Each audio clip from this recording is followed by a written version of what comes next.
They said Silas McCrae had a heart made of granite and veins flowing with ice water.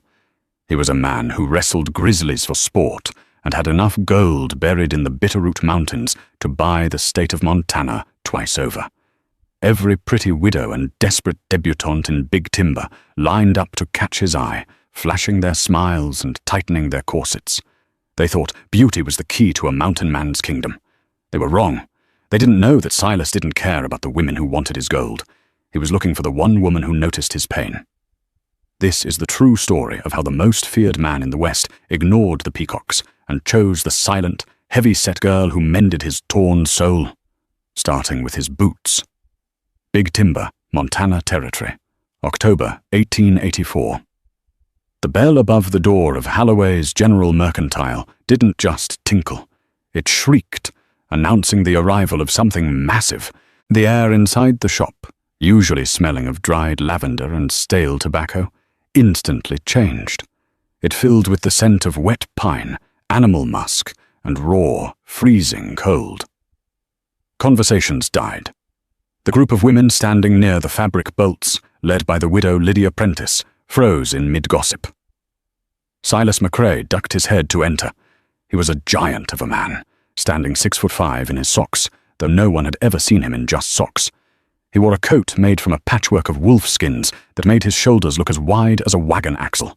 His beard was a thicket of black wire, hiding a face that rumor said was scarred by a cougar attack. He stomped his feet, sending clods of half-frozen mud onto the pristine floorboards. "Mr. McCrae," Lydia Prentice purred, stepping forward. She was a vision in blue silk, a rarity in a frontier town, but her late husband had been the town banker, and she wore her inheritance well. "Well, we didn't expect you down from the mountain before the first snow."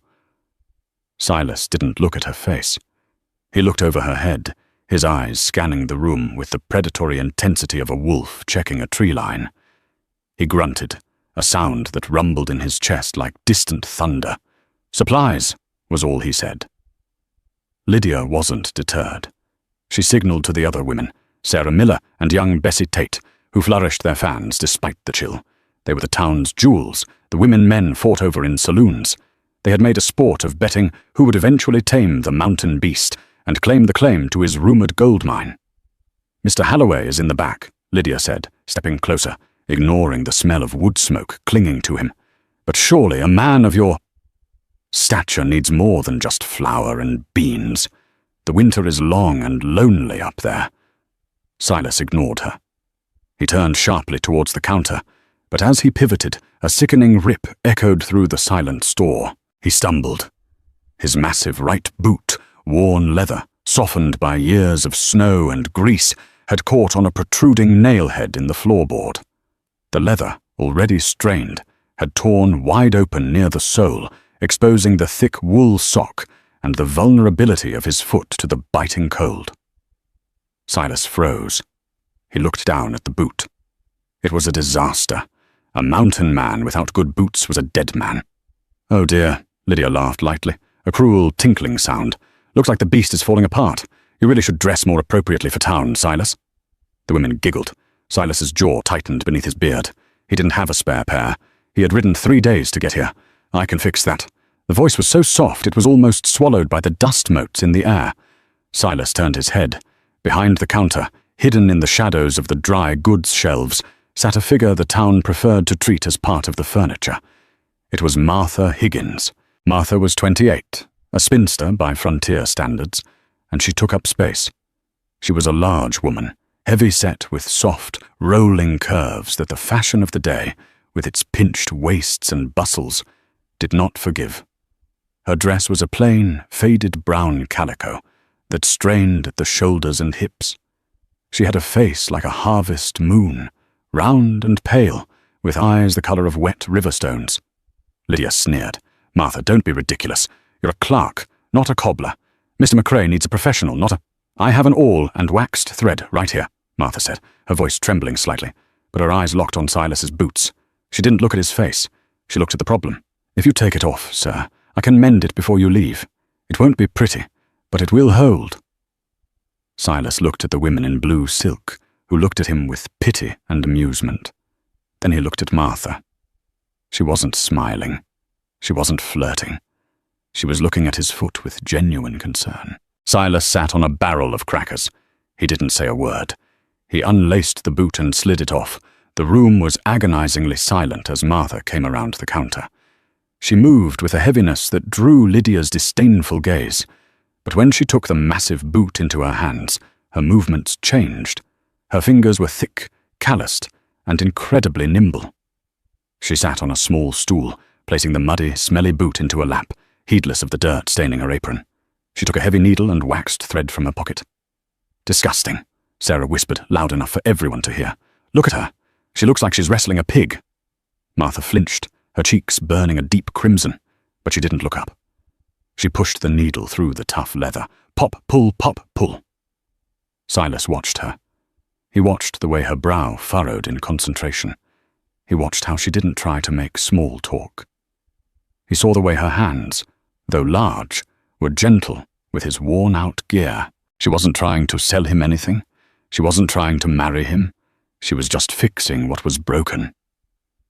10 minutes passed. The widows grew bored and wandered to the fabric. "Done," Martha whispered. She bit the thread with her teeth and tied it off. She handed the boot back. The stitch line was ugly, thick and black, but it was strong, stronger than the original seam. Silas pulled the boot on. He wiggled his toes. It was tight, secure. He stood up, stomping the foot. Solid. He reached into his pocket and pulled out a gold nugget the size of a robin's egg. He slammed it onto the counter. "For the fix," he rumbled. Martha's eyes went wide. "Sir, that's a year's wages. It's too much." The thread cost a penny. "I didn't pay for the thread," Silas said, his voice deep and gravelly. He looked her dead in the eye for the first time.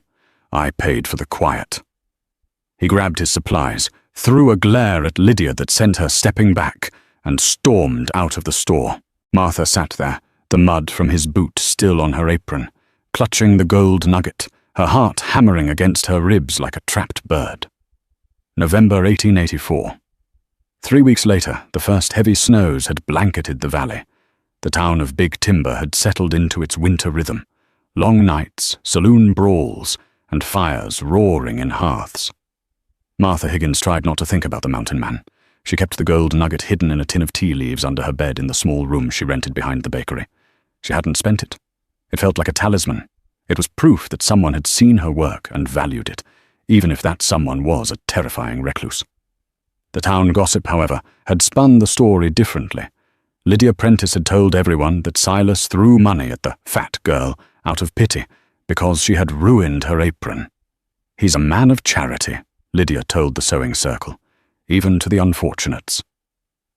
On a Tuesday afternoon, the bell at Holloway's rang again. Silas McCrae walked in. This time he wasn't alone. He had brought a pack mule laden with cured furs, beaver, fox, and marten. It was a fortune in pelts. The shop was full. It was mail day. Men were gathered by the stove. Women were browsing the ribbons. As Silas entered, the hush returned. He walked straight to the counter. Mr. Holloway, a thin, nervous man, rushed over. "Mr. McCrae, bringing in the haul. We can weigh those out for credit or cash." Silas didn't answer Holloway. He looked past the shopkeeper. "Where is she?" Holloway blinked. "Who?" "The mender." Martha was on a ladder, stocking tins of coffee on a high shelf. Hearing his voice, her hand slipped and a tin clattered to the floor. The loud noise drew every eye in the room. She froze, feeling the familiar heat of shame climb up her thick neck. She struggled to climb down, the ladder creaking under her weight. She could feel the eyes of the town on her back, judging her size, her clumsiness. Silas walked over to the ladder. He didn't offer a hand. He knew that would embarrass her more. He simply stood there, creating a physical wall between her and the staring crowd. When she reached the floor, she kept her eyes on his boots. The stitch she had made held firm, though it was caked in fresh snow. "Mr. McCrae," she whispered, "is the stitch failing?" "No," he said. He reached into the deep pocket of his wolfskin coat. The entire room leaned in.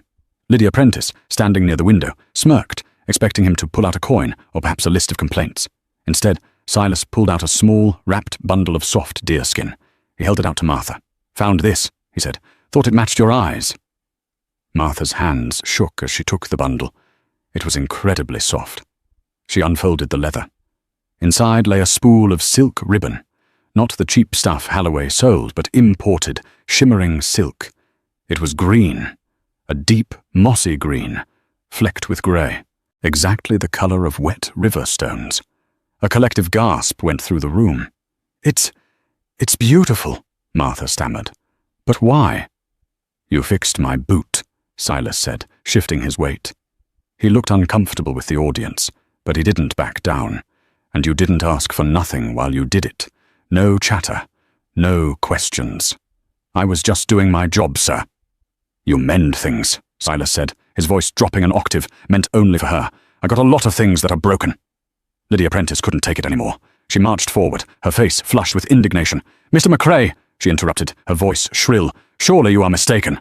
Martha is a sturdy worker, yes, but silk? That colour would hardly flatter a woman of her proportions. It's a waste of fine material. Sarah here was just saying she needed green for her Christmas sash." Silas slowly turned his head. The movement was like a turret on a battleship. He looked at Lydia, then at Sarah, who was slight, blonde, and terrified. "I didn't buy it for Sarah," Silas said. The menace in his voice could have frozen boiling water. "I didn't buy it for you. I bought it for the lady who saved my foot." He turned back to Martha. "I have a coat. Needs a new lining. Got caught on a branch. It's heavy work." "Too heavy for these." He gestured vaguely at the other women. "Need strong hands." Martha clutched the green ribbon to her chest.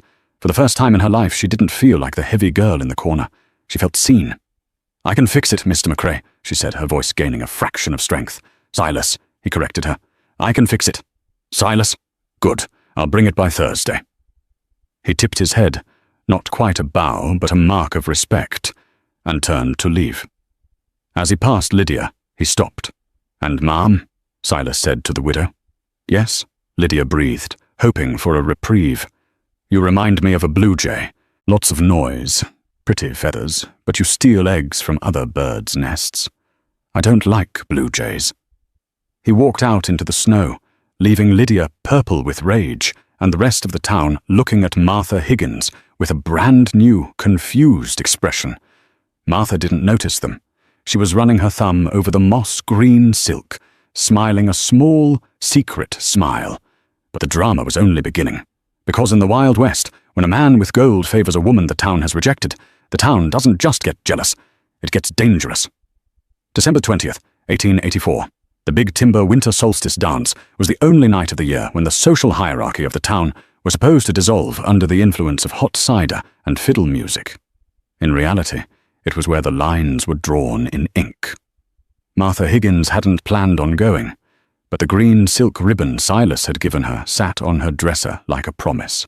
For 3 nights she had stayed up late, sewing it onto the collar and cuffs of her best dress, a dark wool gown that was sturdy and forgiving. With the green silk against her skin, she felt a flicker of something she hadn't felt since she was a little girl. Pretty. When she arrived at the town hall, the heat of the wood stove and the smell of roasting chestnuts hit her. The room was spinning with colour. Lydia Prentice was holding court in the centre of the room, wearing a gown of crimson velvet that cost more than Martha made in 5 years. When Lydia saw Martha enter, her eyes narrowed, then widened with a predatory gleam. "Martha!" Lydia called out, her voice dripping with faux sweetness. "You came. And look, you're wearing the ribbon." The music stopped. The room quieted. Martha clutched her shawl. I just wanted to hear the music, Mrs. Prentice." "Nonsense," Lydia said, gliding over. She took Martha's hand, her grip surprisingly hard. "You're the talk of the town, the woman who charmed the mountain beast. You must dance." "I don't dance," Martha whispered, panic rising in her throat. "Oh, don't be shy. Look, everyone wants to see." Lydia pulled her towards the centre of the floor. The crowd parted. Men snickered. Women whispered behind their fans. Martha felt massive, a dark blot in a room of bright flowers. She tried to pull away, but Lydia held fast. "You know," Lydia said, loud enough for the back row to hear, "Silas isn't coming tonight. He's probably up in his cave, laughing about how easy it was to trade a scrap of ribbon for free labour." Martha froze. He wouldn't. "Oh, honey," Lydia sneered, dropping the act. "He's a man. Men like him don't look at women like you for romance. They look at you for work. You're just a pack mule in a dress to him." Lydia accidentally stepped on the hem of Martha's gown. As Martha turned to flee, the fabric tore. A loud, ripping sound echoed through the hall. Martha stumbled, falling to her knees. The green silk ribbon at her cuff snagged on a floor nail and unraveled, pooling on the dusty floor like spilled paint. Laughter. It started as a ripple and became a wave. Martha squeezed her eyes shut, tears hot and stinging. She didn't try to get up. She just wanted the floor to open up and swallow her whole. She reached for the ruined ribbon, her fingers trembling. Boom! The double doors of the town hall didn't open. They were kicked in. A gust of snow swirled into the warm room, instantly killing the laughter. Framed in the doorway, covered in snow, stood Silas McCrae. He wasn't wearing his wolf skins.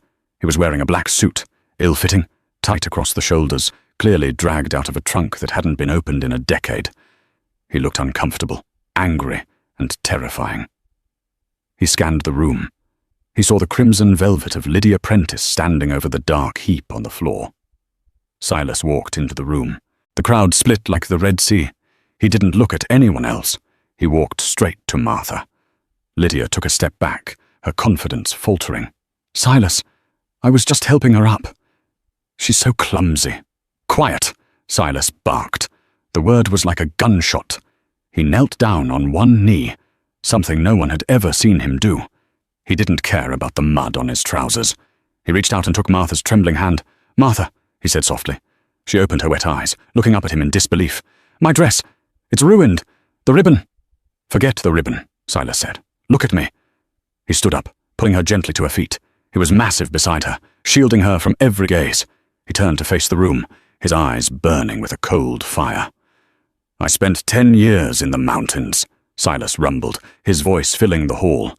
"I've seen wolves eat their own kin. I've seen bears tear apart a campsite. But I ain't never seen anything as ugly as you people." He looked directly at Lydia. "So, you think beauty is silk and paint," he spat. "This woman here, she has more grace in her little finger than you have in your whole empty life." She fixed what was broken without asking for a dime. "You people just break things to hear the sound." He turned back to Martha, ignoring the stunned silence. He reached into his pocket. He didn't pull out a ring. He pulled out a heavy iron key. "Martha Higgins," Silas said, "I am done with this town. I'm going back up to the high ridge. I have a cabin. It's warm, it's quiet, and nobody there will ever laugh at you." He placed the key in her hand. "I ain't asking for a maid," he said, his voice rough with emotion, "and I ain't asking for a seamstress. I'm asking for a partner. Will you ride with me?" Martha looked at the key. It was cold and heavy. Then she looked at Lydia, who was pale with shock. Finally, she looked at Silas. For the first time, she saw the loneliness behind his beard. "Yes," she whispered. "Louder," Silas said, grinning fiercely. "Yes!" Martha shouted. Silas swept her up into his arms, carrying her bridal style. The crowd gasped. He marched out of the hall, carrying her into the snow, leaving the town of Big Timber in stunned, shamed silence. December 21st, 1884. The reality of the decision set in the moment the town lights faded behind them. They weren't in a carriage. Silas had a wagon, pulled by 2 massive draft horses, laden with supplies for a long winter. Martha sat on the bench seat beside him, wrapped in 3 buffalo robes. The adrenaline of the dance had worn off, replaced by a biting cold and a gnawing anxiety. What had she done? She was an unwed woman traveling alone with a man she barely knew into the wildest part of the territory. Silas hadn't spoken since they left the town limits. He drove the horses with expert focus, his eyes scanning the dark tree line. "Are you cold?" he asked suddenly, breaking an hour of silence. "I'm fine," Martha lied. Her teeth were chattering. Silas pulled the wagon to a halt. He didn't ask permission. He reached behind the seat and grabbed a heavy woolen blanket, tucking it aggressively around her legs and shoulders. His hands were large and rough, but his touch was surprisingly careful. "Don't lie to me, Martha," he grunted. "In the mountains, lies get you killed. If you're cold, you say you're cold. If you're hungry, You say you're hungry. I'm scared, she blurted out. Silas looked at her, the moonlight catching the scar that ran down his cheek. Of me? No, Martha said, surprised to find it was true. Of everything else. What if I can't make it? I'm not a pioneer, Silas. I'm a shop clerk. I'm heavy. I'll get out of breath walking up the stairs. Silas chuckled, a low, dry sound.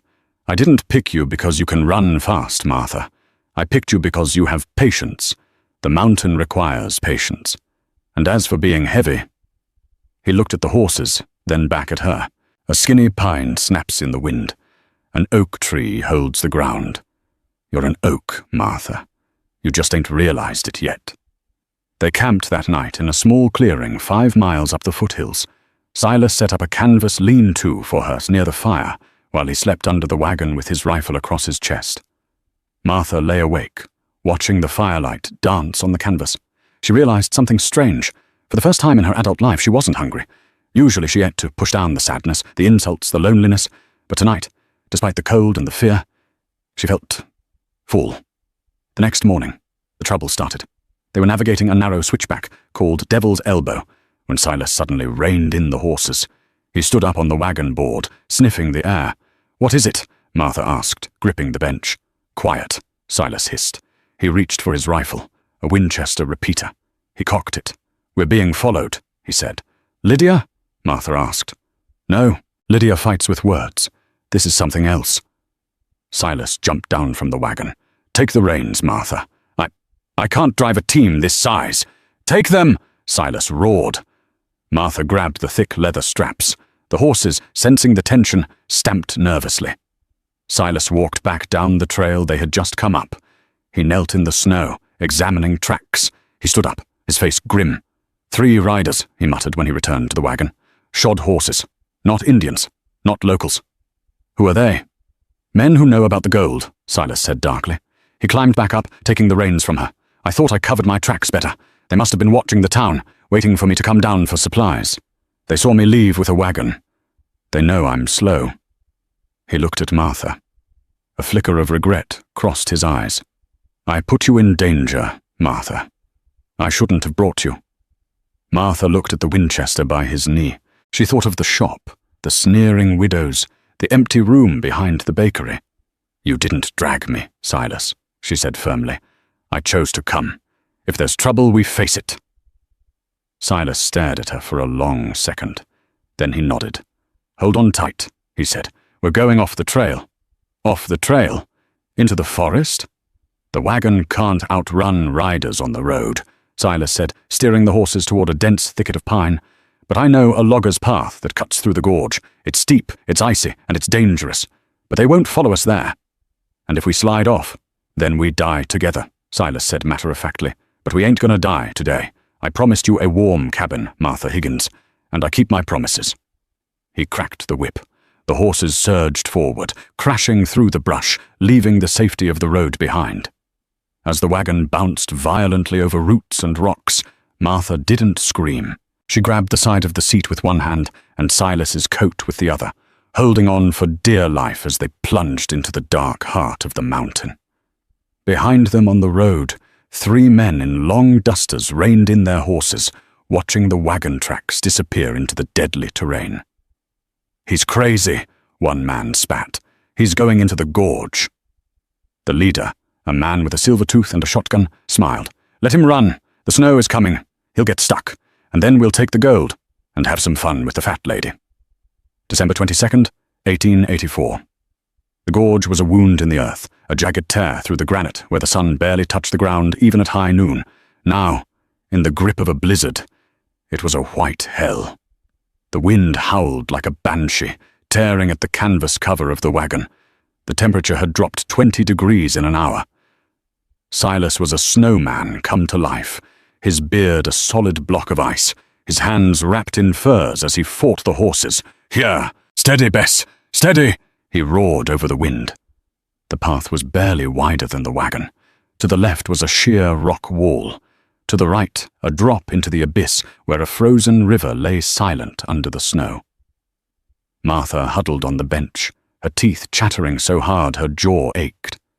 She held the lantern, though its light was feeble against the swirling white. Every bump of the wheel sent a jolt of terror through her spine. Crack! It wasn't a gunshot. It was sharper, like a whip. The front left trace, the thick leather strap connecting the lead horse to the wagon, snapped. The sudden loss of tension sent the wagon lurching violently to the right, towards the cliff edge. The rear wheel slipped over the rim, grinding against the rock. The wagon tilted. Martha screamed, gripping the seat rail. Silas threw his weight to the left, hauling on the reins to keep the horses from being dragged over with them. "Whoa! Stand!" Silas bellowed. The horses, panicked and sliding, dug their hooves into the ice. The wagon groaned, teetering on the precipice. "Don't move," Silas commanded, his voice tight. He jumped down into the snow on the safe side. He looked at the broken trace. It had sheared clean through at the metal ring. Without that connection, the horses couldn't pull the wagon out. They were stuck, half hanging over a 100-foot drop. Silas grabbed a spare length of rope from the side, his fingers fumbling. He tried to knot it to the harness, but the leather was frozen stiff, and his hands, numb from hours of exposure, were clumsy. The rope slipped. The wagon creaked, sliding another inch towards the abyss. "Damn it!" Silas cursed, slamming his fist against the horse's flank. "My hands. I can't feel the knots." If they didn't fix the trace, they would have to cut the horses loose and abandon the wagon. That meant abandoning the food, the ammunition, and the shelter. In this storm, that was a death sentence. "Silas!" Martha called out. "Stay there!" "No!" Martha's voice was surprisingly loud. She threw off the buffalo robes. The sudden cold hit her like a hammer, but she didn't stop. She climbed down from the tilted wagon, her boots slipping on the ice. "Get back, woman! It's too dangerous!" Martha ignored him. She reached into her deep pocket and pulled out the small leather roll she never went anywhere without. Her sewing kit. She pushed Silas aside. "Give me the trace. It's thick leather, Martha. You need a vise and an awl. You can't— I said give it to me!" she snapped. Silas, stunned by her tone, held the two broken ends of the leather strap. Martha didn't wear gloves. She couldn't feel the needle with them. She bared her hands to the freezing wind. Her fingers were pink and fleshy, shaking slightly. But as soon as she touched the leather, the shaking stopped. She pulled out her heavy-duty awl and a curved upholstery needle threaded with waxed gut, the strongest thread she owned. "Hold it together," she ordered Silas. Silas squeezed the frozen leather ends together. Martha drove the awl through the tough hide. It took all her weight. Punch, then the needle. Pull. The wind bit at her exposed skin. Her fingers began to turn white, then blue. She didn't stop. She thought of the insults in the shop. She thought of the torn boots. She thought of the green ribbon on the floor. Punch, pull, loop, lock. She worked with a speed born of desperation. She created a double box stitch, weaving the thread back and forth until the leather was fused. It's hurting you," Silas whispered, watching her hands. Her knuckles were bleeding where the frozen leather had scraped them raw.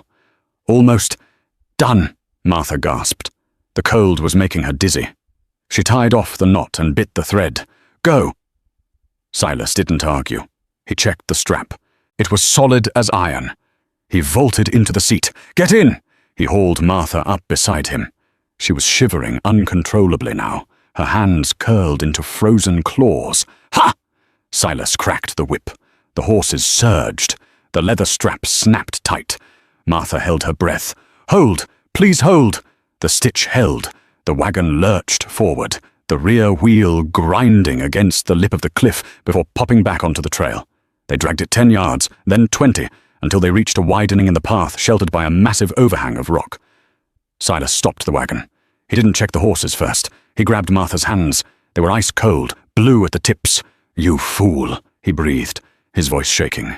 "You beautiful fool." He unbuttoned his massive wolfskin coat. The heat radiating from his body was intense. He pulled Martha's hands inside his coat, pressing them directly against his warm flannel shirt, right over his heart. "You saved us," he said, looking into her eyes. The roughness was gone from his face. "I'm the mountain man. I'm supposed to save you." You steer the horses," Martha chattered, leaning her head against his chest. "I just mend the tears." Silas wrapped his arms around her, burying his face in her hair. For the first time in 10 years, the mountain beast didn't feel alone. He realized that Lydia Prentice and the town had been wrong about everything. Strength wasn't about muscles or gold. Strength was bleeding hands in a blizzard, stitching a life back together. "I will never let you be cold again," Silas swore into the darkness. But the wind carried a sound that wasn't the storm. It was the faint, rhythmic crack of a gunshot echoing up the gorge. The hunters had found the trail. December 24th, 1884. Christmas Eve. They reached the cabin at High Ridge just as the sun began to bleed over the horizon, painting the snow in violent shades of orange and purple. Silas's cabin wasn't a shack. It was a fortress. Built from massive logs, backed against a sheer cliff face, it commanded a view of the only trail up the mountain. It had heavy shutters and a solid oak door barred with iron. "Inside," Silas ordered, his eyes scanning the tree line below. "They're close, maybe an hour behind." Martha hurried inside. The cabin was freezing, smelling of pine and old dust. But it was safe. She immediately went to the hearth, finding the kindling Silas had left months ago, and struck a match. Silas didn't help with the domestic tasks. He was in war mode. He dragged a heavy crate across the floor and kicked it open. It was full of ammunition. He began loading rifles, 3 of them, and lining them up against the window ledges. "Silas," Martha said, standing by the growing fire. "Who are they? Really?" Silas paused, shoving a shell into a Winchester. He looked at her, his face weary. "Their leader is a man named Vance Cordell," Silas said. "Years ago, we prospected together. We found a vein. Vance wanted to strip mine it, ruin the mountain, poison the water. I wanted to pan it slow. He tried to kill me in my sleep." Silas touched the scar on his face. "He missed. I didn't. I left him for dead, took the claim, and bought this land. I thought the winter took him. I was wrong." "He wants the gold," Martha said. "He wants my life," Silas corrected.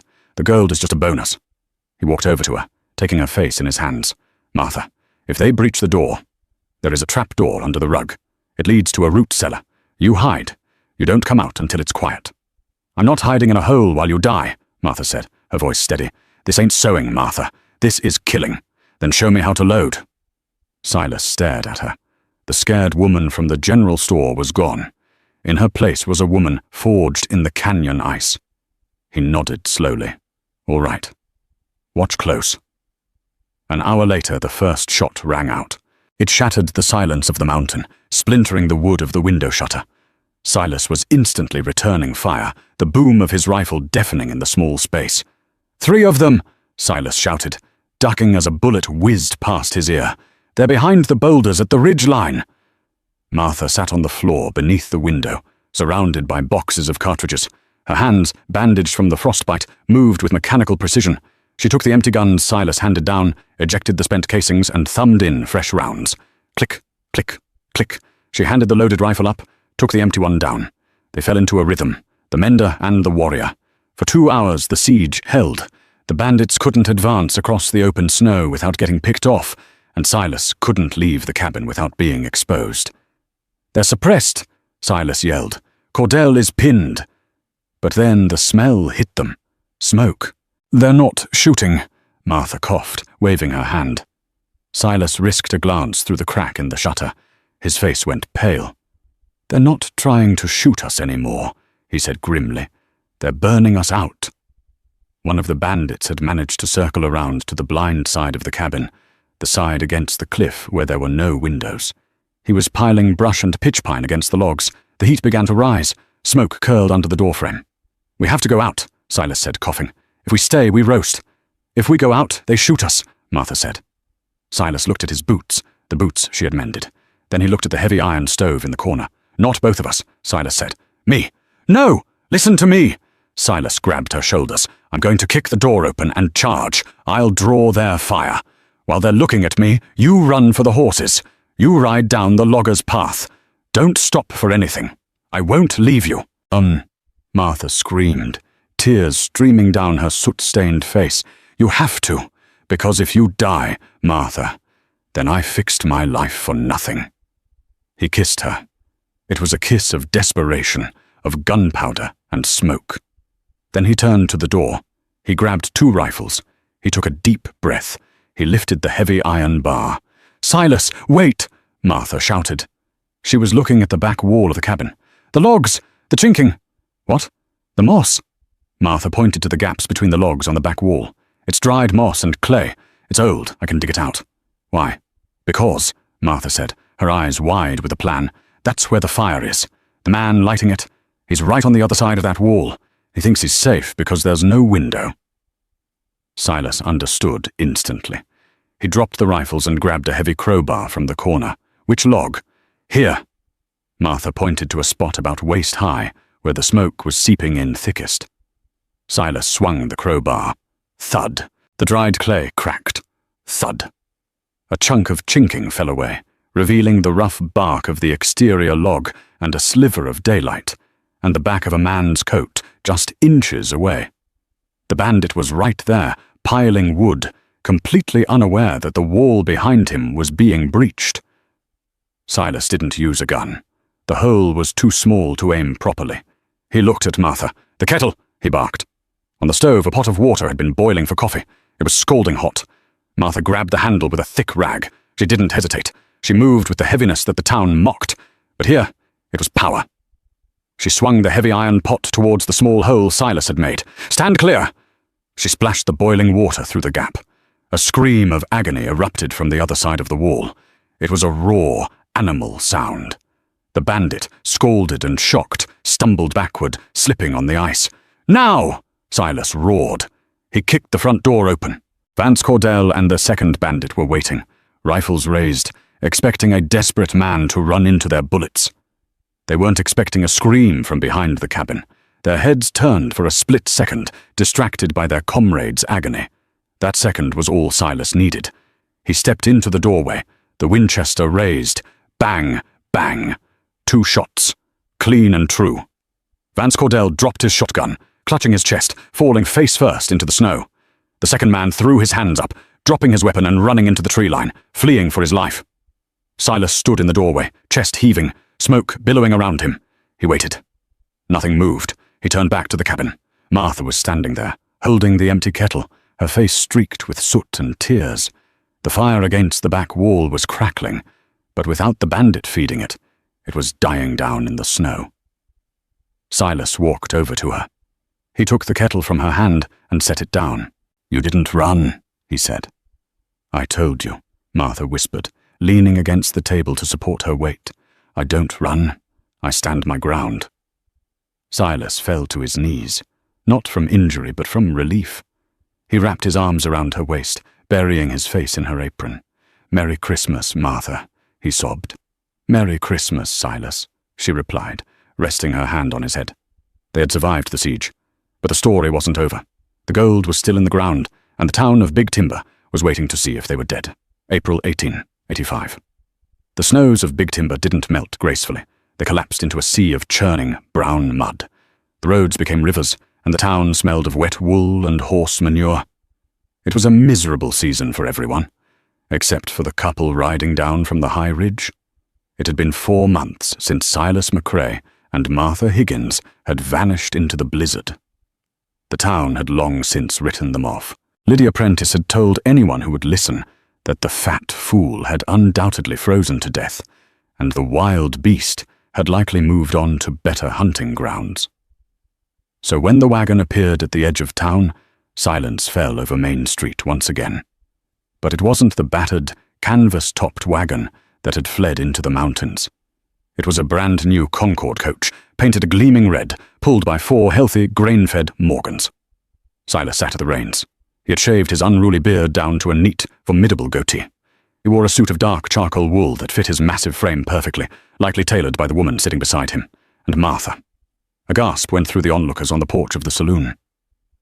Martha Higgins hadn't miraculously become thin.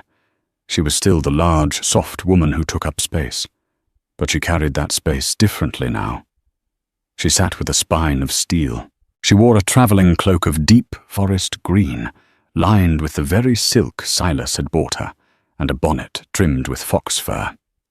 She looked like a queen, surveying her kingdom. They didn't stop at the hotel. They didn't stop at the bank. They pulled straight up to Halloway's General Mercantile. The shop had fallen on hard times. Mr. Halloway had made bad credit bets during the harsh winter, and the shelves were half empty. Lydia Prentice was inside, as usual, haranguing the shopkeeper about the lack of imported lace. "It is unacceptable, Mr. Halloway," Lydia was saying, tapping her parasol on the floor. "If you cannot stock decent goods, perhaps we should find a merchant who can." The bell rang. Silas held the door open. Martha walked in first. Lydia spun around, her mouth dropping open. You're alive." "Good afternoon, Mrs. Prentice," Martha said. Her voice was no longer a whisper. It was calm, resonant, and utterly indifferent to Lydia's shock. "I believe you're standing in my light." Lydia bristled, her face flushing pink. "Well, I suppose miracles do happen. Although, I see the mountain air hasn't done much for your figure, Martha. Still eating well, I presume?" The old Martha would have crumbled. The new Martha smiled, a smile that didn't reach her eyes. "I eat very well, thank you," Martha said. "My husband ensures it." "Husband?" Lydia choked. Silas stepped up beside Martha. He placed a heavy hand on her shoulder, a gesture of possession and pride. "Married by the circuit judge and Helena 3 weeks ago, and we stopped at the assay office on the way." Silas reached into his coat pocket. He didn't pull out a nugget this time. He pulled out a bank draft, a certified check from the Wells Fargo Bank. He slammed it onto the counter in front of a trembling Mr. Halloway. "Mr. Halloway," Silas rumbled, "I hear you're behind on your mortgage." Well, the winter was hard, Mr. McCrae," Halloway stammered. "It was," Silas agreed. "I'm looking to buy, lock, stock, and barrel. Building, inventory, and the land under it." Halloway's eyes bulged at the number on the check. It was enough to retire to San Francisco and live like a king. "Done," Halloway squeaked. "It's yours." Silas turned to the room. The gossipers, the naysayers, the people who had laughed at the bear and the pig. They were all watching. "This store doesn't belong to me," Silas announced, his voice booming off the rafters. "It belongs to Mrs. McCrae." He turned to Martha. "It's yours, Martha. Run it how you want. Stock what you want. And let in who you want." Martha walked behind the counter. It was the same counter she had hidden behind for 10 years. But now she owned it. She ran her hand along the wood. She looked up at Lydia Prentice. "Lydia," Martha said pleasantly. "Yes, Martha?" Lydia smiled nervously, sensing the shift in power. "I was just saying, I need some lace." "We won't be stocking lace for a while," Martha interrupted. "We're going to focus on tools, warm boots, good wool. Things that survive, things that have value." She leaned forward. "And I'm afraid your credit is no longer good here, Lydia. You'll have to pay cash. Or perhaps you can mend some sacks in the back to work off your tab." The room erupted in low laughter. Not at Martha. At Lydia. Lydia Prentice turned purple. She gathered her skirts, glared at Silas, and stormed out of the shop, the bell jingling mockingly behind her. She knew, and everyone knew, that her reign as the Queen of Big Timber was over. Later that evening, after the shop was closed and the closed sign was flipped, Silas and Martha sat in the back room by the potbelly stove. Silas was unlacing his boots, new ones, sturdy and expensive. But he stopped. He looked at the old pair sitting in the corner, the ones with the ugly, thick black stitching across the toe. He had refused to throw them away. "You know," Silas said, pouring 2 cups of coffee.